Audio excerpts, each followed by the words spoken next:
कर्म का अर्थ क्या है? जीवन के हर क्षण में हम कुछ ना कुछ करते हैं, बोलते हैं, सोचते हैं, चलते हैं, महसूस करते हैं। यही सब हमारे कर्म हैं। कई लोग कर्म को केवल काम या नौकरी समझ लेते हैं, पर असल में कर्म का अर्थ है वह हर क्रिया जो हमारे विचारों, भावनाओं या शरीर से होती है। हमारा जीवन वैसा ही बनता है जैसा हमारा कर्म होता है। कर्म बीज है और जीवन उसका फल। जैसा बीज वैसा पेड़, जैसा कर्म वैसा जीवन। भगवद गीता में भगवान श्री कृष्ण ने कहा है, कर्मण्य अधिकारस्ते मा फलेषु कदाचन, अर्थात तेरा अधिकार केवल कर्म करने में है, उसके फल में नहीं। यह वाक्य केवल धार्मिक उपदेश नहीं, बल्कि जीवन का सबसे बड़ा विज्ञान है। पहला अध्याय, कर्म का विज्ञान। कर्म के 3 प्रकार बताए गए हैं: सत्कर्म, शुभ कर्म जो दूसरों के कल्याण और आत्मशुद्धि के लिए किए जाए; अकर्म, निष्काम कर्म जो बिना किसी फल की इच्छा से किए जाए; कुकर्म, अशुभ कर्म जो दूसरों को हानि पहुंचाने वाले हों। मनुष्य जब सत्कर्म करता है तो भीतर से हल्का महसूस करता है। वह नींद में भी चैन से सोता है क्योंकि उसका मन निर्मल होता है। लेकिन जब वह कुकर्म करता है तो चाहे संसार कुछ ना जाने, उसका मन जानता है। वह अशांत हो जाता है, डरता है, छिपता है। यही कारण है कि कर्म ही व्यक्ति की आत्मा का आईना है। दूसरा अध्याय, कर्म और भाग्य का संबंध। बहुत से लोग कहते हैं भाग्य लिखा है तो वही होगा, परंतु आधा सत्य है। भाग्य कर्मों से ही बनता है। एक किसान बीज बोता है, वही उसका कर्म है। बारिश समय पर हो या न हो, यह प्रकृति का कार्य है, परंतु बीज बोने का निर्णय उसका था। यदि वह बीज ही न बोए तो आप जो सोचते हैं वह विचार बनता है। जो विचार बनता है वही कर्म में उतरता है, और जो कर्म बार बार होता है वही आपका चरित्र बन जाता है। चरित्र ही व्यक्ति का सबसे बड़ा धन है। कर्म से ही उस चरित्र की नींव पड़ती है। जिसने अपने कर्मों को पवित्र बना लिया, उसने अपने जीवन को महान बना लिया। चौथा अध्याय, एक प्रेरणादायक कहानी। एक बार एक गरीब मूर्तिकार था। वह मिट्टी की छोटी छोटी मूर्तियां बनाता और बेचता था। लोग उसकी मेहनत का मजाक उड़ाते थे, कहते, तू इतना परिश्रम क्यों करता है, भाग्य से ही सब होता है। पर मूर्तिकार मुस्कुरा देता और कहता, मैं अपने भाग्य को अपनी उंगलियों से गढ़ता हूँ। सालों बीत गए। एक दिन राजा ने एक नई मंदिर की मूर्ति बनवाने की घोषणा की। कई कलाकार आए, पर किसी की मूर्ति पूर्ण नहीं बनी। अंत में उसी गरीब मूर्तिकार की बनाई मूर्ति को चुना गया। वह मंदिर में स्थापित हुई और सबने उसकी प्रशंसा की। लोग बोले, तू भाग्यशाली है। मूर्तिकार बोला, यह भाग्य नहीं, यह वर्षों का कर्म है। यही है जीवन का सत्य, कर्म ही भाग्य को गढ़ता है। 5वां अध्याय, कर्म और आत्मा का संबंध आध्यात्मिक दृष्टि से। हर कर्म आत्मा पर एक छाप छोड़ता है। जैसे पानी में फेंका पत्थर लहरें पैदा करता है, वैसे ही हर कर्म आत्मा में संस्कार पैदा करता है। सत्कर्म आत्मा को उज्जवल करते हैं, कुकर्म आत्मा को भारी बना देते हैं। जब आत्मा शुद्ध हो जाती है, तब मनुष्य का जीवन सरल, सच्चा और आनंदमय बन जाता है। यही मुक्ति की दिशा है, निष्काम कर्म का मार्ग। 6ठा अध्याय, कर्म और वर्तमान क्षण। कई लोग अतीत के कर्मों पर पछताते रहते हैं, काश मैंने वो न किया होता। और कुछ लोग भविष्य की चिंता में खोए रहते हैं, अगर ऐसा हुआ तो क्या होगा। पर सच्चा कर्मयोगी जानता है, जीवन केवल वर्तमान में है। जो कर्म अभी कर रहे हैं वही आपका भविष्य बना रहा है। बीता हुआ कर्म बदल नहीं सकता, पर आज का कर्म आने वाला कल बदल सकता है। 7वां अध्याय, छोटे कर्म बड़े परिणाम। जीवन में बड़े कर्म नहीं, बल्कि छोटे कर्म रोज के आधार पर बड़ा परिवर्तन लाते हैं। किसी की मदद करना, झूठ न बोलना, धन्यवाद कहना, पेड़ लगाना, समय पर काम करना, ये सब दिखने में छोटे कर्म हैं, पर यही हमारे भीतर का संस्कार गढ़ते हैं। महात्मा गांधी ने कहा था, छोटे छोटे कर्म ही जीवन में बड़ा बदलाव लाते हैं। 8वां अध्याय, कर्म का फल कब और कैसे। कई बार हम कहते हैं, मैंने तो अच्छा कर्म किया, फिर भी फल क्यों नहीं मिला। याद रखिए, कर्म का फल हमेशा समय के अनुसार मिलता है, हमारे अनुसार नहीं। बीज आज बोते हैं तो फल कल मिलता है। सत्यनिष्ठ व्यक्ति का कर्म भले देर से फल दे, पर वह सदा मीठा होता है, जबकि अन्याय का कर्म त्वरित सुख तो देता है, परंतु दीर्घ काल में दुख देता है। कर्म का फल कभी व्यर्थ नहीं जाता। यह प्रकृति का अटल नियम है। समापन। कर्म ही पूजा है। जब हम हर कर्म को समर्पण भाव से करते हैं तो वही कर्म पूजा बन जाता है, चाहे वह झाड़ू लगाना हो या किसी की सेवा करना। यदि मन शुद्ध है तो हर कार्य पवित्र है। कर्म योग वही है जहाँ कर्म में भी ध्यान हो और ध्यान में भी कर्म का भाव हो। जीवन का सौंदर्य इसी में है कि हम कर्म करते जाएं, फल की चिंता छोड़ दें और हर क्षण को पूर्णता से जिएं। निष्काम कर्म का अर्थ कर्म करना सरल है, परंतु निष्काम भाव से कर्म करना अत्यंत कठिन। हम सभी कुछ न कुछ करते हैं, घर का काम, व्यापार, सेवा, साधना, परंतु अधिकतर कर्मों के पीछे कोई इच्छा, अपेक्षा या स्वार्थ छिपा होता है।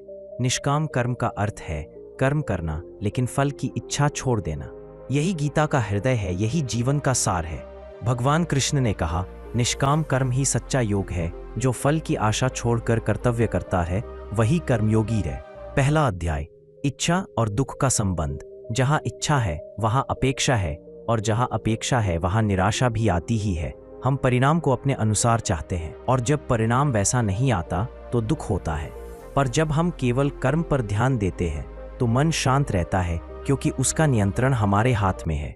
अपेक्षा से नहीं, कर्म से सुख मिलता है, क्योंकि कर्म हमारे अधिकार में है, परिणाम नहीं। जो व्यक्ति निष्काम भाव से काम करता है वह परिस्थितियों से नहीं, अपने आचरण से बड़ा बनता है। दूसरा अध्याय, निष्काम कर्मी की पहचान। एक निष्काम कर्मी के जीवन में 3 गुण देखे जाते हैं। कर्तव्य भावना, वह कर्म इसलिए करता है क्योंकि वह उसका धर्म है। समता भावना, सफलता या असफलता में उसका मन स्थिर रहता है। समर्पण भावना, वह अपने कर्म को किसी उच्च शक्ति या उद्देश्य के प्रति अर्पित कर देता है। निष्काम कर्मी को परिणाम चाहे जो भी मिले, वह कहता है, मैंने अपना सर्वश्रेष्ठ दिया, यही पर्याप्त है। तीसरा अध्याय, एक गुरु और शिष्य की कथा। एक बार एक शिष्य ने अपने गुरु से पूछा, गुरुदेव, मैं हमेशा पूरा प्रयास करता हूँ पर सफलता नहीं मिलती, क्या मेरा कर्म व्यर्थ जा रहा है? गुरु मुस्कुराए और बोले, बेटा, तू तो बीज बो रहा है, फल कब आएगा यह प्रकृति जाने। तेरा काम तो बीज बोना है, पानी देना है, देखभाल करना है, फल देना ईश्वर का कार्य है। जब तू कर्म को ही पूजा मान लेगा तब तू फल के बंधन से मुक्त हो जाएगा। यह वही शिक्षा थी जो श्री कृष्ण ने अर्जुन को दी थी। कर्म करते रहो, फल की चिंता मत करो। चौथा अध्याय, कर्म से मुक्ति कैसे मिलती है? अक्सर लोग पूछते हैं, अगर कर्म ही सब कुछ है तो मुक्ति कैसे मिले? उत्तर है, कर्म से नहीं, कर्म के भाव से मुक्ति मिलती है। जब मनुष्य अपने हर कर्म में मैं कर रहा हूं की भावना छोड़ देता है और केवल ईश्वर के माध्यम से कर्म हो रहा है यह अनुभव करता है, तब वह अहंकार से मुक्त हो जाता है। यही है निष्काम कर्म का सर्वोच्च रूप, कर्म करते हुए भी अकर्म भाव में रहना। पांचवा अध्याय, जीवन में निष्काम भाव कैसे लाए? ये सैद्धांतिक बात नहीं, इसे जीवन में अपनाया जा सकता है। कुछ सरल उपाय है। हर काम को सेवा समझकर करें, चाहे घर की सफाई हो या व्यवसाय, उसे दूसरों की सेवा माने। फल की अपेक्षा के बजाय कर्तव्य को लक्ष्य बनाएं। मुझे धीरे धीरे मन परिणाम से अलग होकर केवल कर्म में रमने लगता है, तभी आनंद उत्पन्न होता है। छठा अध्याय, एक उदाहरण। गीता का अर्जुन, कुरुक्षेत्र में अर्जुन ने युद्ध से मुंह मोड़ लिया था। उसका मन भ्रमित था, अपने ही बंधुओं को मारना अधर्म है।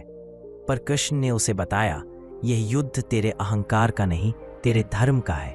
कर्म कर, क्योंकि यह तेरा कर्तव्य है। कर्म करते हुए भी यदि तू मन से निष्काम रहेगा तो पाप तुझे छू भी नहीं सकेगा।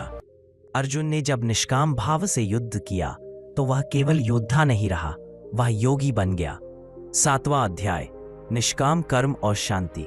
जब हम फल की चिंता छोड़ देते हैं तो मन स्वतः ही शांत हो जाता है। यही आंतरिक शांति, योग की अवस्था है।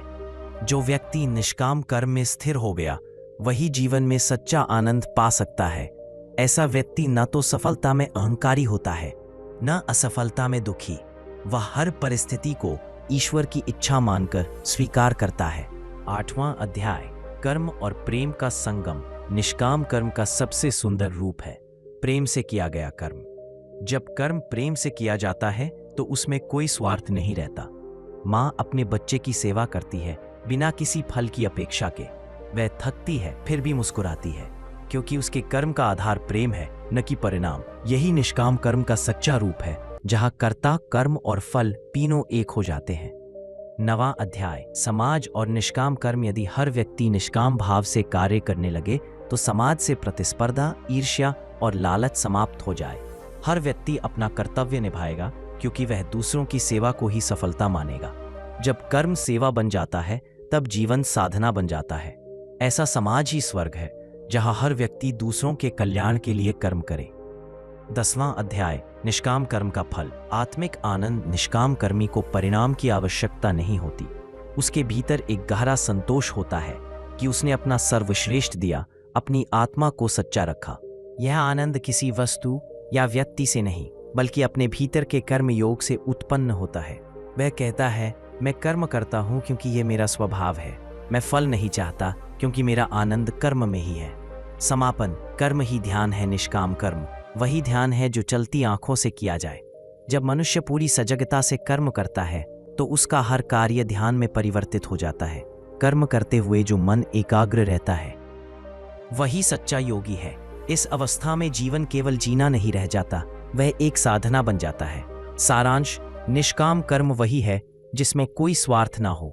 ऐसा कर्म आत्मा को हल्का करता है और मन को स्थिर करता है। जब कर्म पूजा बन जाए तो जीवन स्वयं मोक्ष का मार्ग बन जाता है। मन ही कर्म का स्रोत है। कर्म बाहरी होता है पर उसका जन्म भीतर से होता है, मन से। जैसे नदी का स्रोत पर्वत की गोद में होता है, वैसे ही हर कर्म का स्रोत मन के विचारों में है। विचार बीज है, कर्म उसका वृक्ष और जीवन उसका फल। यदि मन स्वच्छ है तो कर्म भी पवित्र होगा। यदि मन में द्वेष, लोभ या क्रोध है तो वही हमारे कर्मों में झलकता है। इसलिए कहा गया, मन जीते जग जीते। जो मन पर विजय पा लेता है वही कर्म को भी साध लेता है। पहला अध्याय, विचार, भावना, कर्म, परिणाम। जीवन का यह क्रम अटल है। 1. विचार जन्म लेते हैं। 2. उनसे भावनाएं बनती हैं। 3. भावनाएं कर्म को प्रेरित करती हैं। 4. और कर्म परिणाम को जन्म देता है। अगर विचार नकारात्मक हैं तो भावनाएं भी विषैली होंगी। ऐसे में कर्म भी अशांत होगा और उसका फल भी दुखद। पर जब विचार निर्मल होते हैं, प्रेम, करुणा और सत्य पर आधारित, तो भावनाएं मधुर बनती हैं, कर्म शुभ होता है और जीवन में शांति स्वतः आती है। मन जैसा सोचता है वैसा ही संसार दिखता है। दूसरा अध्याय, मन और कर्म की ऊर्जा। हर कर्म के पीछे एक ऊर्जा होती है, मानसिक ऊर्जा। यदि मन उत्साहित है तो वही कर्म आनंददायक बन जाता है। यदि मन उदास है तो वही कार्य बोझ लगने लगता है। कर्म शरीर नहीं, मन थकता है। कर्म नहीं, दृष्टिकोण थकाता है। जब हम कर्म को प्रेम से करते हैं तो ऊर्जा बढ़ती है। जब हम कर्म को मजबूरी मानकर करते हैं तो ऊर्जा घटती है। तीसरा अध्याय, कर्म से मन को नियंत्रित करने की कला। कई लोग कहते हैं मन नहीं लगता ध्यान में, पर सत्य यह है कि मन को शांत करने का सबसे सरल तरीका कर्म है। अगर आप किसी काम में पूरी सजगता से लग जाएं, तो वही ध्यान बन जाता है। जैसे एक चित्रकार जब रंग भरता है या एक संगीतकार जब सुर छेड़ता है, वह उस क्षण में खो जाता है। वह मन को कर्म में विलीन कर देता है। यह अवस्था ही कर्मयोग है। जब कर्म ध्यान बन जाए तब मन स्वतः शांत हो जाता है। चौथा अध्याय, एक संत की कथा। मन और कर्म की साधना। एक बार एक शिष्य ने संत से पूछा, गुरुदेव, मैं ध्यान करता हूं पर मन भटक जाता है, क्या करूं? संत मुस्कुराए और बोले, तू ध्यान छोड़ दे, अपने कर्म में ध्यान डाल। शिष्य ने पूछा, कैसे? संत ने कहा, जब तू झाड़ू लगाए तो केवल झाड़ू लगाना, जब खाना बनाए तो केवल खाना बनाना, जब सेवा करे तो केवल सेवा करना। हर कर्म में इतना डूब जा कि मैं कर रहा हूं यह भाव मिट जाए। कुछ महीनों बाद शिष्य लौटा। उसके चेहरे पर दिव्य शांति थी। उसने कहा, गुरुदेव, अब मैं जहां हूं वही ध्यान है। कर्म में जब पूर्ण सजगता आती है तब मन शून्य हो जाता है। 5वां अध्याय, मन को विकृत करने वाले कर्म। हर कर्म आत्मा को ऊंचा नहीं उठाता। कुछ कर्म ऐसे भी हैं जो मन को नीचे खींच लेते हैं। इनमें प्रमुख है झूठ बोलना, दूसरों को ठगना, आलस्य और टालमटोल, हिंसा या क्रोध से किया गया कार्य। ऐसे कर्म मन पर छाया डाल देते हैं। धीरे धीरे व्यक्ति को भीतर से अपराध बोध, बेचैनी और डर घेर लेता है। याद रखें, अशुद्ध कर्म मन को बांधता है और शुद्ध कर्म मन को मुक्त करता है। 6वां अध्याय, कर्म से मन की शुद्धि। जब हम अपने कर्मों को सचेत रूप से सुधारते हैं तो धीरे धीरे मन भी शुद्ध होने लगता है। 3 सरल अभ्यास। सत्कर्म का संकल्प लें। हर दिन एक ऐसा कार्य करें जो दूसरों के लिए हो। कर्म में अहंकार त्यागें। मैं कर रहा हूं की भावना छोड़ें। कर्म के बाद कृतज्ञता व्यक्त करें। धन्यवाद, मुझे यह करने का अवसर मिला। इनसे मन हल्का और निर्मल होता है। यही कर्म से ध्यान की ओर यात्रा है। 7वां अध्याय। कर्म और मन की लहरें। मन को सागर कहा गया है। हर कर्म उस सागर में एक लहर उठाता है। यदि कर्म प्रेम और करुणा के हैं तो लहरें मधुर संगीत बनती है। यदि कर्म लोभ या क्रोध से प्रेरित है तो लहरें तूफान बन जाती हैं। मन को शांत करने के लिए कर्म को भी शांत करना होगा। कर्म शांत तभी होगा जब उसके पीछे की भावना शांत हो। शांत मन से किया गया छोटा कर्म अशांत मन से किए गए बड़े कर्म से श्रेष्ठ है। 8वां अध्याय। आधुनिक जीवन में कर्म मन का संतुलन।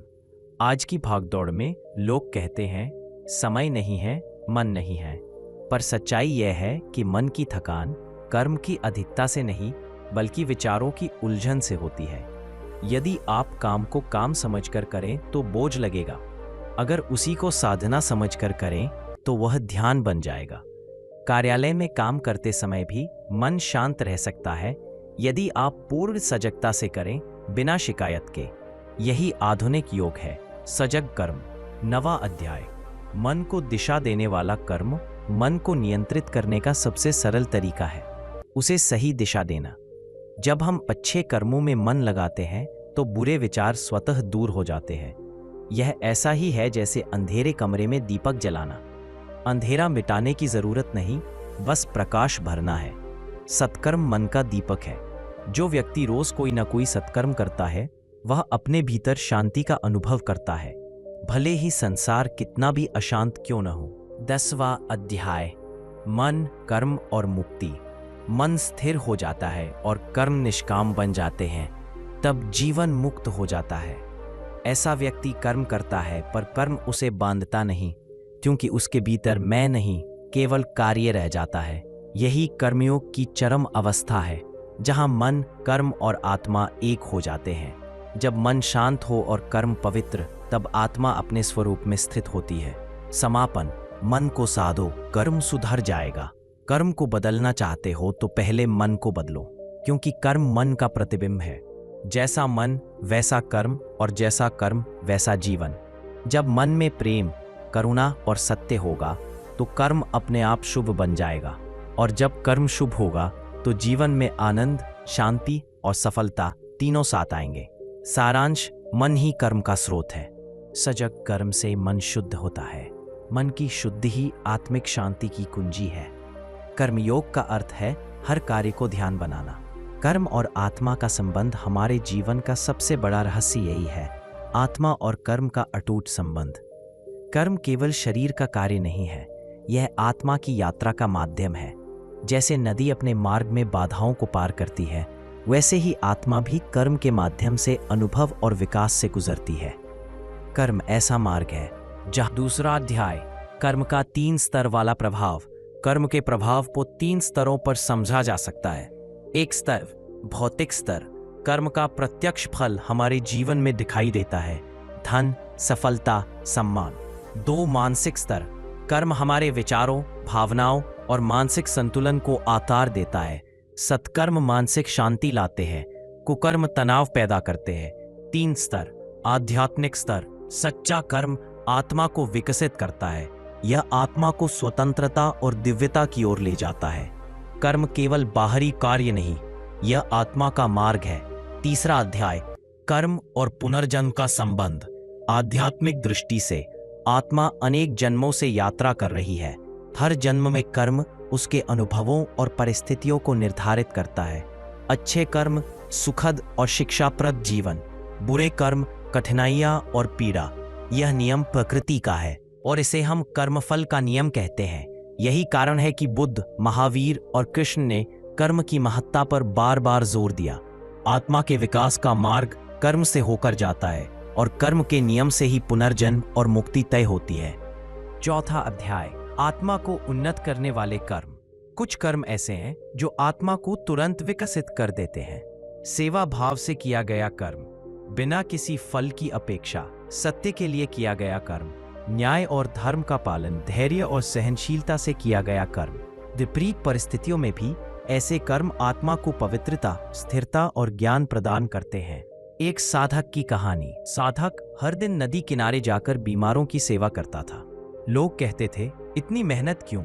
साधक मुस्कुराता और कहता, मेरा कर्म मेरे लिए पूजा है, फल मेरा नहीं। सालों बाद वही साधक आध्यात्मिक दृष्टि से परिपूर्ण बन गया। यह हुआ कर्म और आत्मा के संगम से। 5वां अध्याय, कर्म का अभ्यास और आत्मा का विकास। कर्म की गुणवत्ता ही आत्मा के विकास का निर्धारक है। कुछ अभ्यास आत्मा को तेज बनाते हैं। निष्काम कर्म का अभ्यास, सत्कर्म और सेवा भाव, मन को शुद्ध रखना, विचारों और भावनाओं को नियंत्रित करना, अहंकार त्यागना, मैं की भावना को कम करना। जैसे जैसे आत्मा मजबूत होती है, मनुष्य जीवन में संतुलित, दयालु और विवेकपूर्ण बनता है। कर्म आत्मा का भोजन है। जितना पवित्र भोजन, उतनी शक्तिशाली आत्मा। 6वां अध्याय, एक गुरु और शिष्य की कथा। कर्म से आत्मा का विकास। एक शिष्य ने अपने गुरु से पूछा, गुरुदेव, मैं हर दिन पूजा और ध्यान करता हूँ, फिर भी मन अशांत रहता है, मुझे क्या करना चाहिए? गुरु बोले, ध्यान केवल सिद्धि का साधन है। असली शक्ति कर्म से आती है। जैसे जैसे तू अपने कर्मों को स्वच्छ, निष्काम और सेवा भाव से करेगा, तेरी आत्मा स्वतः प्रबुद्ध होगी। शिष्य ने गुरु की बात मानी। दिन प्रतिदिन उसने सेवा और ध्यान को कर्म में बदल दिया। कुछ महीनों बाद उसका मन शांत और आत्मा प्रकाशित हो गई। कर्म से ही आत्मा का विकास होता है और कर्म ही ध्यान का असली रूप है।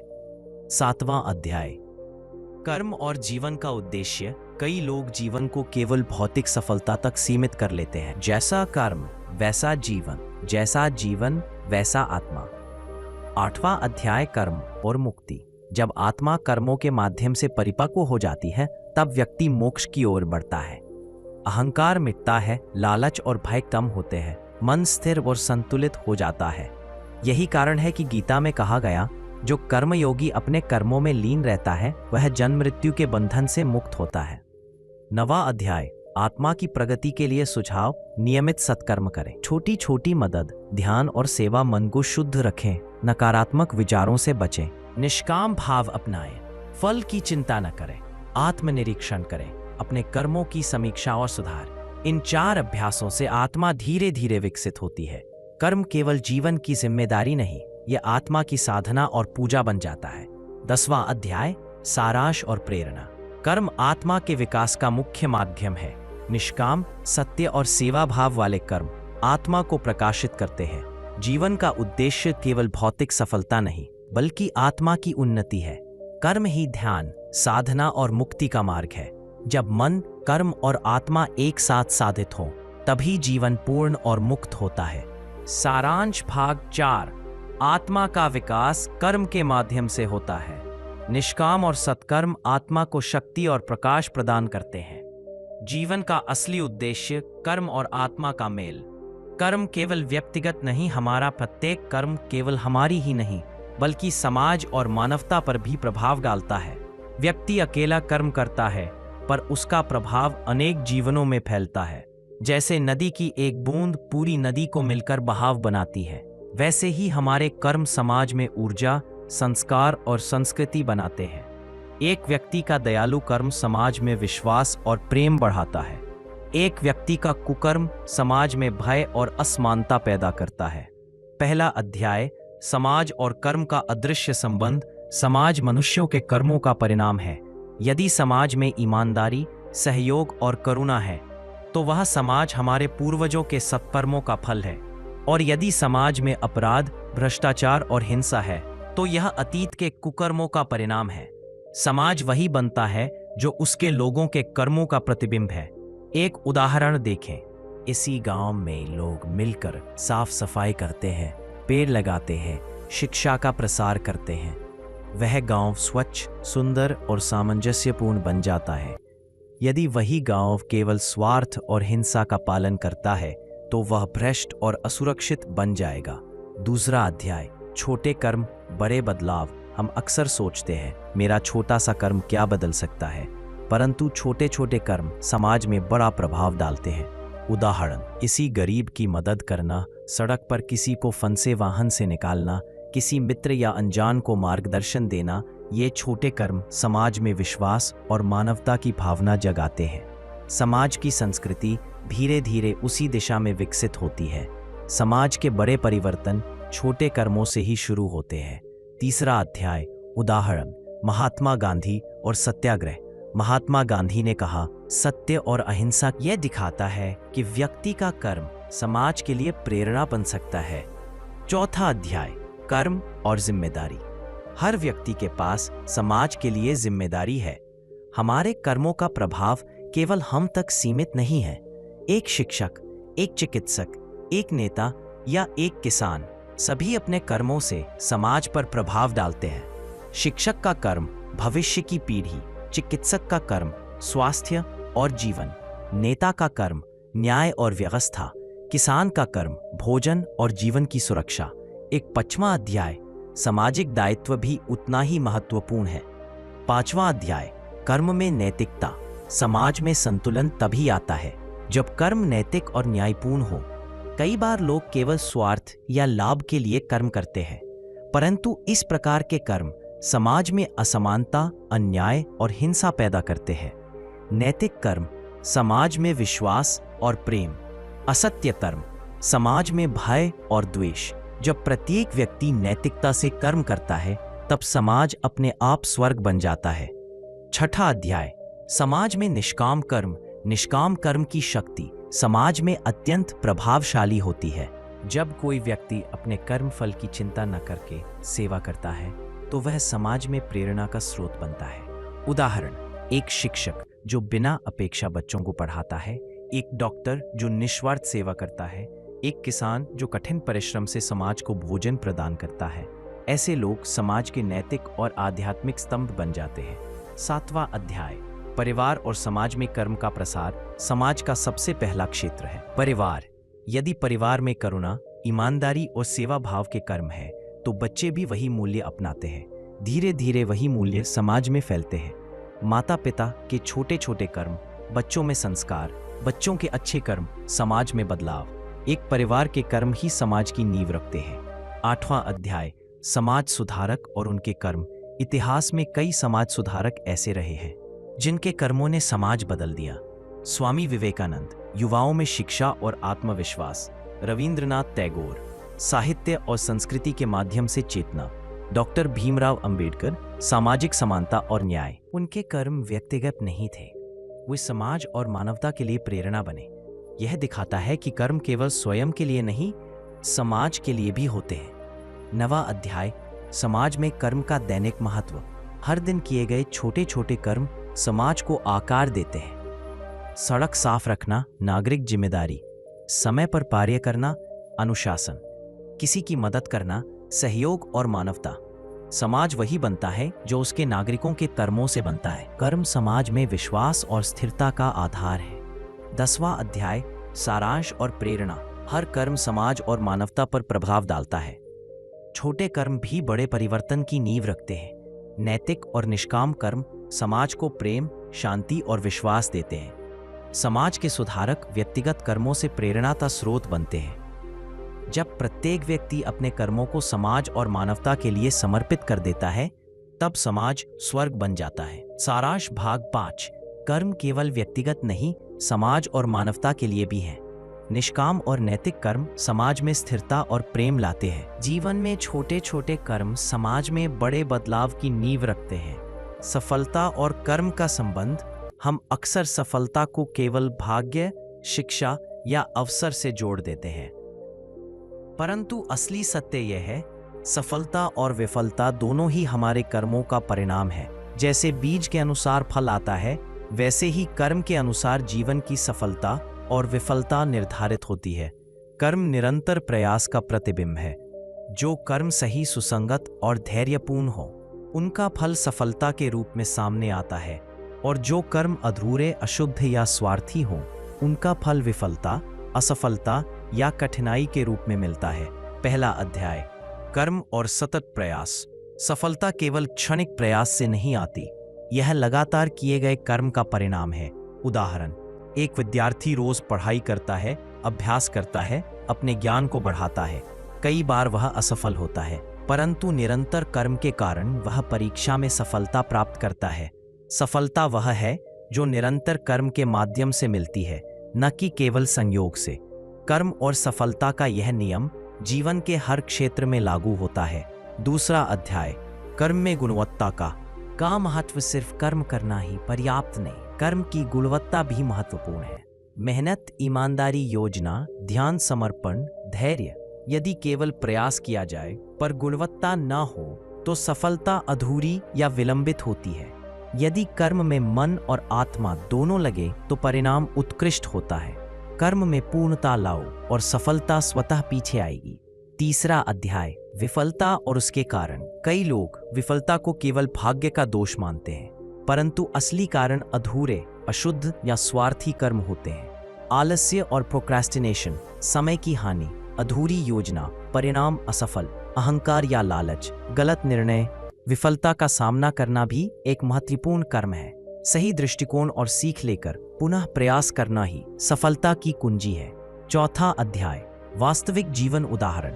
एक थॉमस एडिसन, उन्होंने हजारों प्रयासों के बाद ही बल्ब का आविष्कार किया।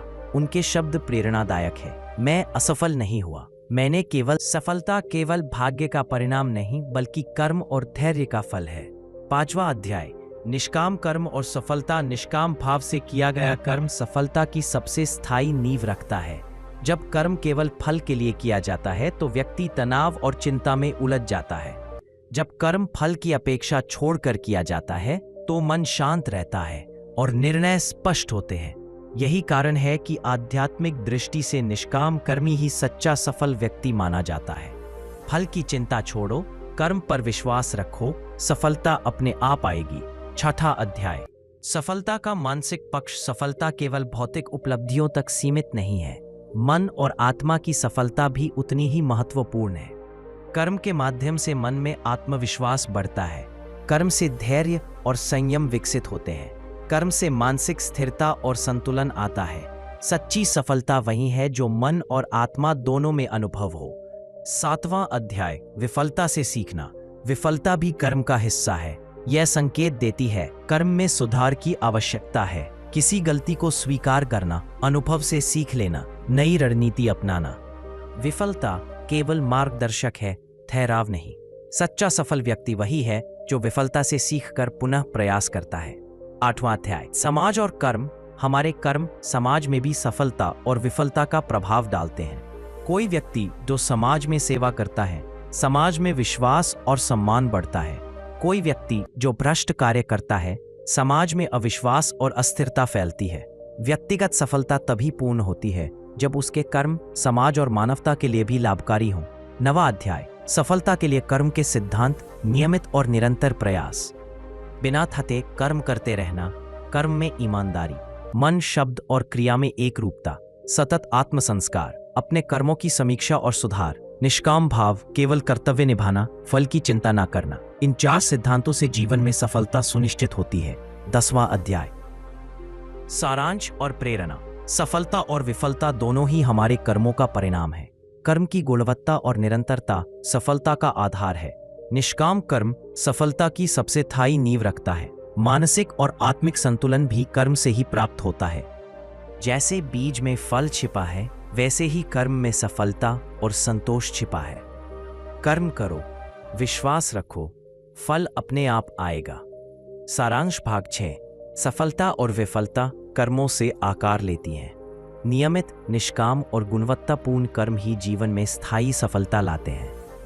कर्म केवल भौतिक नहीं, मानसिक और आत्मिक सफलता का माध्यम भी है। समय का महत्व। कर्म और समय का संबंध अटूट है। सही कर्म अगर गलत समय पर किया जाए तो उसका प्रभाव कम हो सकता है, और सही समय पर किया गया कर्म छोटे प्रयास में भी बड़े परिणाम ला सकता है। कर्म वही नहीं जो हम करते हैं, बल्कि वह भी जो समय पर करते हैं। जैसे वर्षा के समय में बोया गया बीज अच्छी फसल देता है, वैसे ही जीवन में सही समय पर किए गए कर्म सफलता और प्रसन्नता लाते हैं। पहला अध्याय, समय और अवसर। हर कर्म का एक अवसर होता है।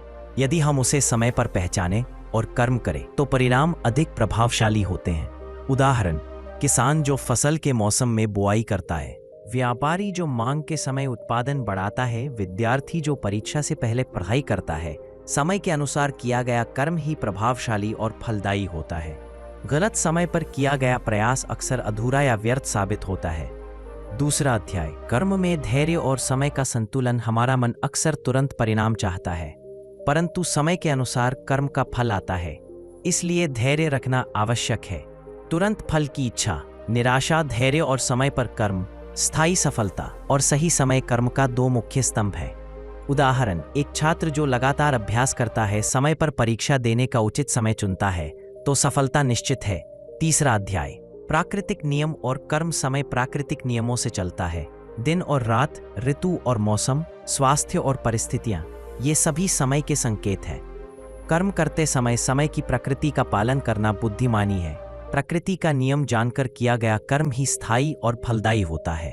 उदाहरण, किसान जो सही मौसम में बीज बोता है, समृद्ध फसल। व्यापारी जो मांग के अनुसार उत्पादन बढ़ाता है, अधिक लाभ। चौथा अध्याय, सही समय पर निष्काम कर्म। निष्काम कर्म का सही समय भी महत्वपूर्ण है।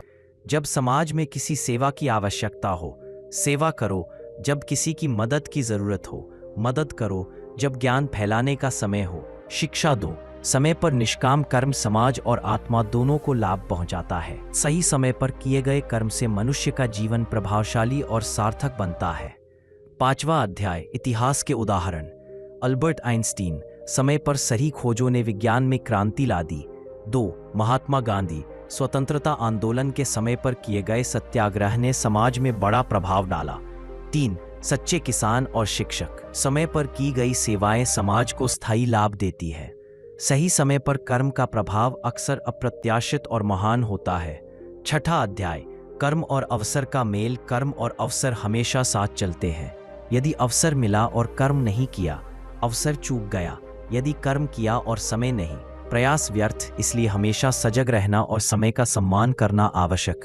अवसर और समय का सही मेल ही सफलता की कुंजी है। सातवां अध्याय, व्यक्तिगत जीवन में समय का महत्व। व्यक्तिगत जीवन में सही समय पर किए गए कर्म, व्यवस्था में शिक्षा और ज्ञान अर्जन, समय रहते परिवार और संबंधों में ध्यान, आवश्यकता होने पर जीवन में कर्म का प्रभाव तभी पूर्ण होता है जब समय का सम्मान किया जाए। गलत समय पर किया गया कर्म कभी कभी अच्छे परिणाम नहीं दे पाता। आठवां अध्याय, समय पर निर्णय लेने की कला। सफलता के लिए सही समय पर निर्णय लेना आवश्यक है। सोच समझ कर किया गया निर्णय स्थायी सफलता, जल्दबाजी में लिया गया निर्णय असफलता। कर्म का फल केवल प्रयास से नहीं, समय पर निर्णय से भी तय होता है। उदाहरण, एक व्यवसायी जो बाजार का विश्लेषण करके निर्णय लेता है, एक विद्यार्थी जो परीक्षा के लिए योजना बनाता है। सही समय पर किया गया कर्म, चाहे छोटा हो या बड़ा, अपने जीवन में स्थायी बदलाव ला सकता है। नवां अध्याय, आध्यात्मिक दृष्टि से समय और कर्म। आध्यात्मिक दृष्टि से समय और कर्म का मेल अत्यंत महत्वपूर्ण है। साधना का सही समय, मानसिक और आत्मिक। सेवा और ध्यान का उचित समय, शांति और संतुलन। समय का सम्मान करना ही कर्म का एक महत्वपूर्ण आयाम है। सही समय पर किया गया कर्म आत्मा और जीवन दोनों को लाभ पहुंचाता है। 10वां अध्याय, सारांश और प्रेरणा। कर्म और समय का गहरा संबंध है। सही समय पर किया गया कर्म छोटे प्रयास में भी बड़े परिणाम देता है। धैर्य और अवसर का सही मेल सफलता की कुंजी है। आध्यात्मिक दृष्टि से समय पर निष्काम कर्म मन और आत्मा दोनों को स्थिर करता है। समान करो, कर्म करो, फल अपने आप आएगा। समय और कर्म का संगम ही जीवन को सार्थक बनाता है। सारांश भाग 7। समय पर किए गए कर्म जीवन में स्थायी और प्रभावशाली बदलाव लाते हैं। धैर्य, अवसर और सही निर्णय सफलता की कुंजी है।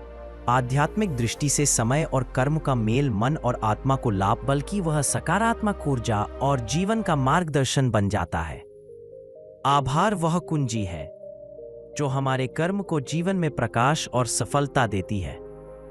आभार की भावना हमें केवल दूसरों के प्रति नहीं, बल्कि स्वयं के कर्म और जीवन के प्रति भी जागरूक बनाती है। पहला अध्याय, आभार का महत्व। आभार का भाव मन और आत्मा दोनों को प्रभावित करता है। मन सकारात्मक होता है, मानसिक तनाव कम होता है, कर्म करने में ऊर्जा और उत्साह बढ़ता है। जो आभारी होता है वही अपने कर्म में सच्चा आनंद पाता है। उदाहरण, एक शिक्षक अपने छात्रों की सफलता के लिए आभारी रहता है तो उसका कार्य और अधिक प्रेरणादायक और प्रभावशाली बन जाता है। दूसरा अध्याय, कर्म में आभार कैसे जोड़ें। कर्म में आभार जोड़ने के लिए कुछ सरल उपाय हैं। 1. अपने जीवन में जो भी अवसर मिले उसके लिए आभारी रहें। 2. दूसरों की मदद मिलने पर कृतज्ञता व्यक्त करें। 3. कर्म करते समय धन्यवाद और सकारात्मक सोच अपनाएं। कर्म में आभार डालो और वह फलदायी और सुखद हो जाएगा।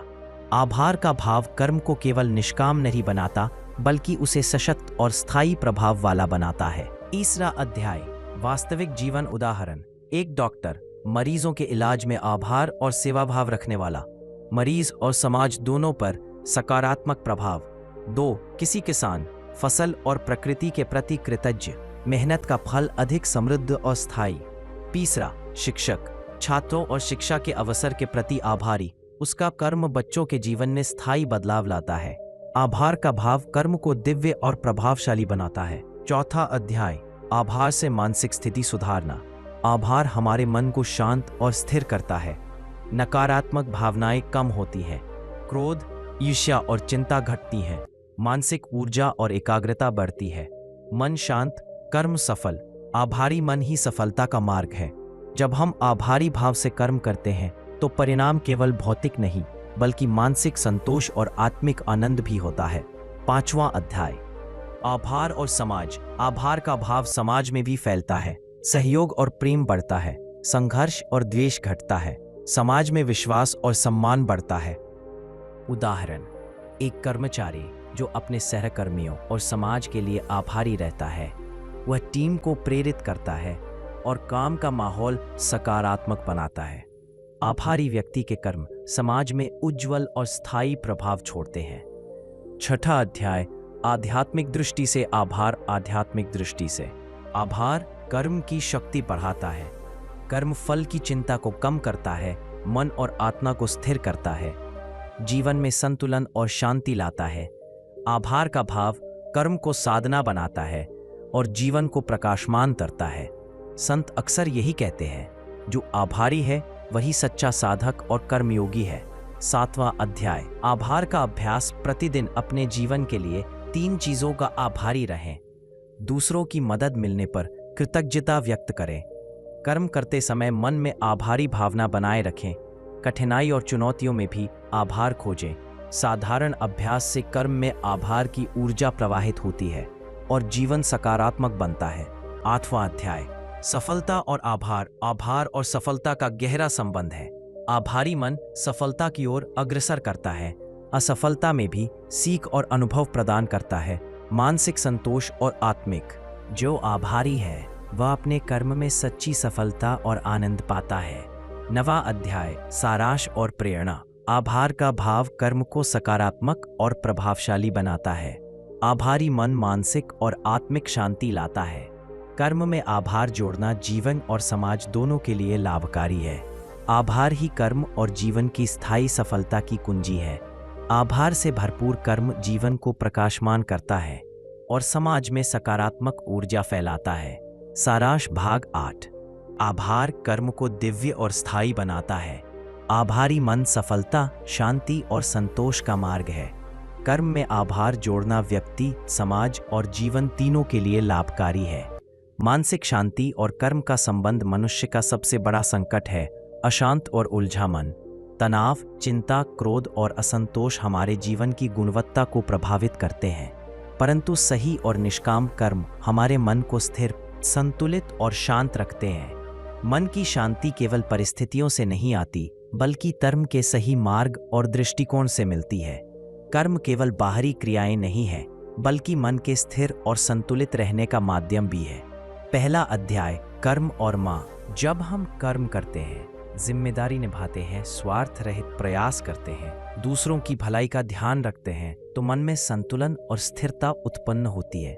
उदाहरण, एक शिक्षक जो निष्काम भाव से पढ़ाता है वह केवल बच्चों को शिक्षा नहीं देता बल्कि अपने मन को भी शांत और संतुलित रखता है।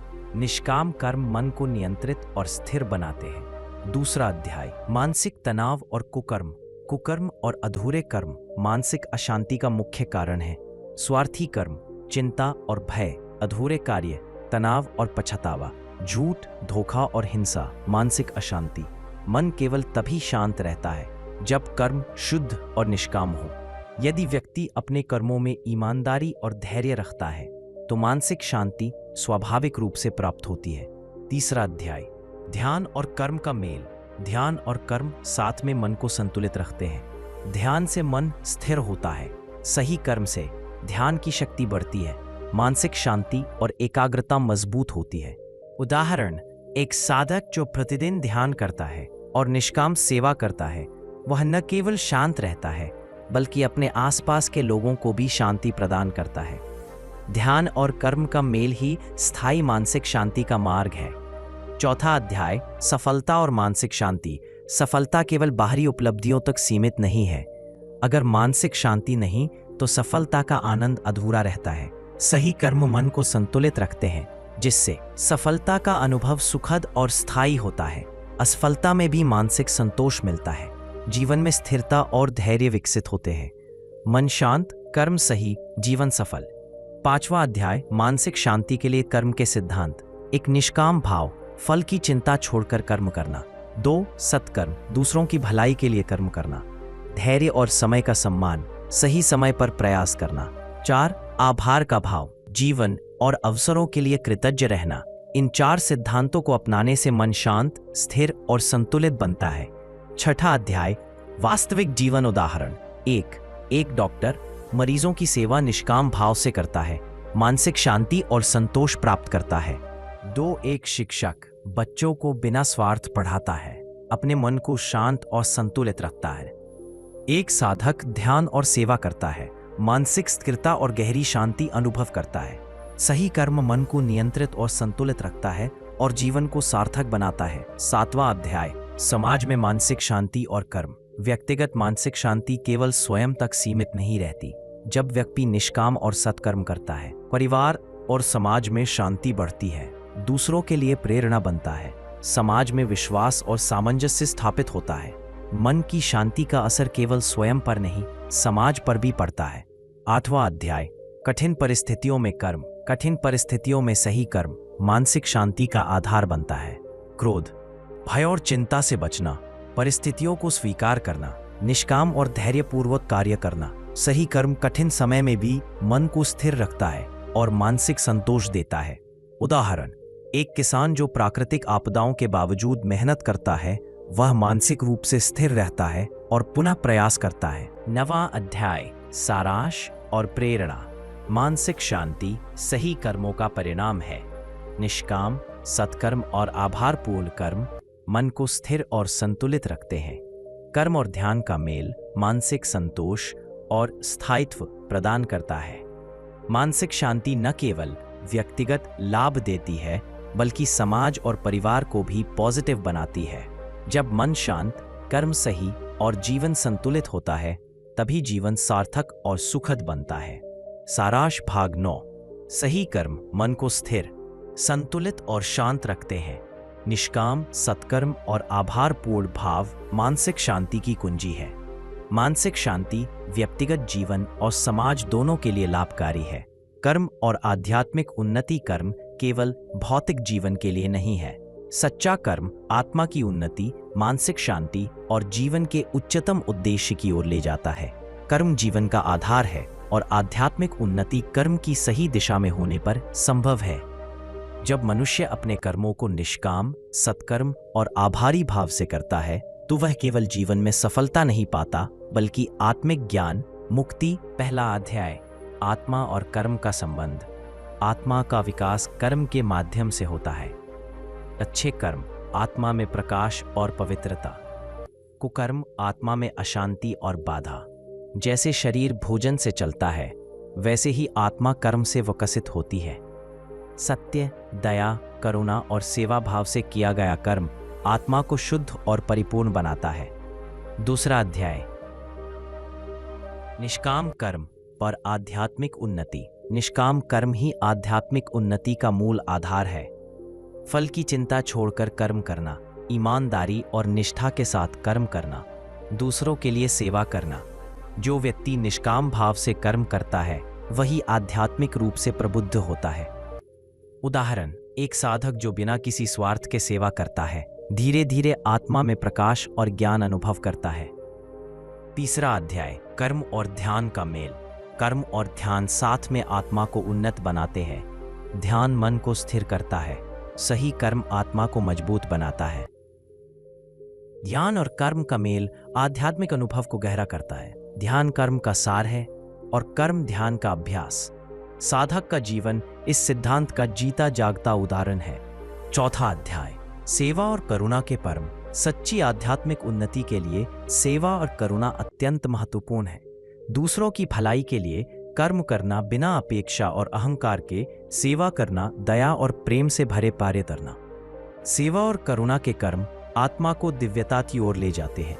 ऐसे कर्म न केवल जीवन को सार्थक बनाते हैं बल्कि समाज और मानवता में भी सकारात्मक ऊर्जा फैलाते हैं। पांचवां अध्याय, आभार और आध्यात्मिक विकास। आभार का भाव आध्यात्मिक उन्नति का मूल आधार है। अपने कर्मों और जीवन की परिस्थितियों के लिए आभारी होना, जीवन में प्राप्त अवसरों और अनुभवों को कृतज्ञता से स्वीकार करना, कठिनाइयों में भी आभार का भाव बनाए रखना। आभार और करु का संगम ही आत्मा को प्रबुद्ध और पवित्र बनाता है। छठा अध्याय, विफलता और चुनौती के कर्म। आध्यात्मिक दृष्टि से कठिनाई और असफलता भी कर्म का हिस्सा है। चुनौतियां आत्मा को मजबूत करती है, विफलता आत्मा को परिपूर्ण करती है। कठिन परिस्थितियों में निष्काम और सत्कर्म बनाए रखना आध्यात्मिक उन्नति है। कर्म चाहे आसान या कठिन हो, अगर वह सच्चे उद्देश्य से किया गया है तो आत्मा को पवित्र और प्रबुद्ध बनाता है। सातवां अध्याय, समाज और आध्यात्मिक उन्नति। व्यक्तिगत कर्म केवल आत्मा के लिए नहीं, समाज और मानवता के लिए भी आध्यात्मिक ऊर्जा फैलाते हैं। समाज सेवा के कर्म, समुदाय में सकारात्मक परिवर्तन, शिक्षा और ज्ञान का प्रसार, आध्यात्मिक चेतना, करुणा और दया, समाज में शांति और सामंजस्य। व्यक्ति के कर्म समाज और मानवता को भी आध्यात्मिक दिशा देते हैं। आठवां अध्याय, सार्थक जीवन और कर्म। सार्थक जीवन का आधार है निष्काम सत्कर्म और आध्यात्मिक दृष्टि से कर्म। कर्म जीवन को उद्देश्यपूर्ण बनाते हैं।